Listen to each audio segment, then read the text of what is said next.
E aí, pessoal, take 2, dica 2 de processo penal com a professora Daniele Sampaio, servidora do Tribunal de Justiça do Estado de Pernambuco, que o quê? Que aguarda você aqui com a gente. Vem cá, vamos falar um pouquinho de ação penal. E aí, eu estou falando de ação penal para 2 cargos. Estou falando de ação penal para técnico e estou falando de ação penal para analista. Vamos lá. A ação, ela inicia o processo. A ação penal, ela é denúncia ou queixa. Denúncia proposta pelo Ministério Público, queixa proposta pelo querelante. A denúncia, ela tem um detalhe, porque a ação, ela é pública incondicionada, não temos condição nenhuma para dar entrada nessa ação penal. E é pública condicionada à representação. Professora, como é que eu adivinho se a ação é pública incondicionada ou condicionada à representação? Você não adivinha. Você vai para as leis penais e para o Código Penal e vai ver no finalzinho, disposição geral de cada tópico daquele, crimes contra a pessoa, crimes contra o patrimônio, crimes contra a dignidade sexual. Você vai lá no finalzinho e vê se ela não está dizendo nada, e se não está dizendo nada é pública incondicionada, ou se ela está falando em representação. Se ela falar assim, está condicionada à representação, aí a ação é pública condicionada à representação de quem? Do ofendido ou do seu representante legal. Beleza? E o Ministério Público só pode dar entrada nessa ação pública condicionada à representação se houver a representação. Eu quero que você, analista, volte aqui comigo um pouquinho e veja o seguinte. Eu tenho um artigo 5º do Código de Processo Penal, que ele fala como inicia o inquérito policial. Por que eu estou falando de inquérito de novo? Porque eu estou te dizendo uma coisa. A ação penal, ela também vai definir o inquérito policial como começa.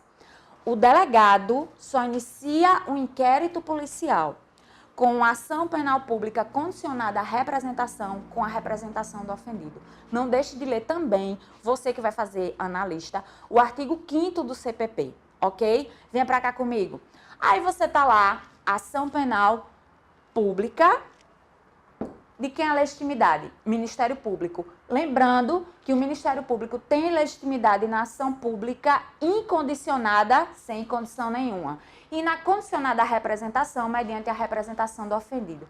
Observe o artigo 225 do Código Penal. Ele vai te dizer que nos crimes daquele título, ou seja, dignidade sexual, a regra geral é que a ação é pública condicionada à representação. Eu estou te dando essa dica por quê? Porque a regra geral de verdade é que a ação é pública incondicionada, porque ninguém fala nada. Mas quando ele falar, que é o caso 225, a regra geral dos crimes contra a dignidade sexual é que a ação é pública condicionada à representação. Ok? Outra coisa também, lê as disposições gerais dos crimes patrimoniais, artigos 181, 182 e 183. Sobretudo 182. Por quê? Porque ele vai te dizer nos crimes patrimoniais, quando a ação é pública condicionada à representação. Beleza?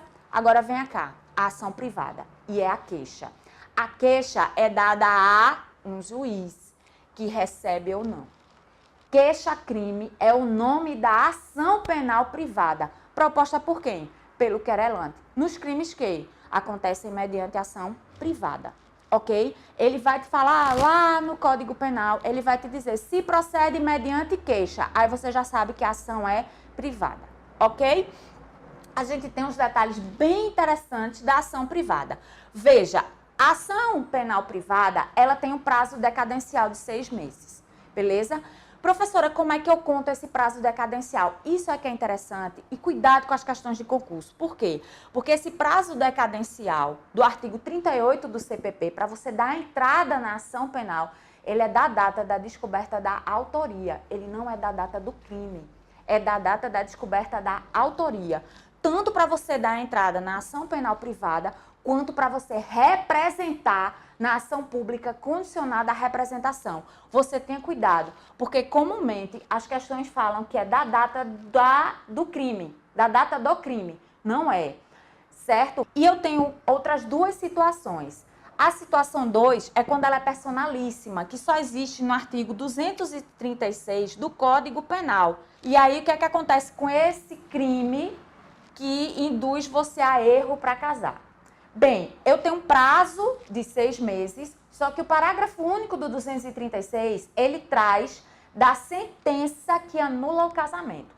Dê uma olhadinha nisso, porque isso é bastante interessante para cair numa prova, ok? É uma contagem de prazo de 6 meses, personalíssimo, por quê? Porque só e única e exclusivamente só o querelante pode dar entrada nessa ação e é diferente, é de quando a ação de anulação do casamento é sentenciada, ok? Aquele prazo começa a contar dali, 236, parágrafo único. E a ação privada subsidiária da pública, essa aí você tem que tomar muito cuidado. Por quê? Porque essa ação privada subsidiária da pública, ela acontece quando o Ministério Público fica inerte. Preste atenção. O Ministério Público, quando ele, regra geral, recebe o relatório do delegado que encerra o inquérito policial, ele pode denunciar, ele pode requerer o arquivamento, que será homologado pelo juiz, ou ele pode requerer novas diligências imprescindíveis à propositura da ação. O Ministério Público, se fez uma dessas 3 coisas, se não quedou-se inerte, como a gente chama, você não tem legitimidade para propor ação privada subsidiária da pública. Você só tem essa legitimidade quando o Ministério Público fica inerte. Só para você terminar essa dica de hoje, se ligue no artigo 60 do CPP. Por quê? Porque ele fala da decadência. E aí, a decadência não acontece na ação privada subsidiária. Ela só acontece na ação privada propriamente dita ou personalíssima. Nunca deixe de ler o 60 do CPP. E mais, dê uma ênfase especial ao inciso 3 do artigo 60. Por quê? Porque ele vai te dizer que o querelante, se nas alegações finais não pedir a condenação, vai acontecer a decadência. Dê uma lida nisso e eu aguardo você. Aonde? Eu aguardo você em 2 momentos. No próximo take e no nosso Tribunal de Justiça como meu colega.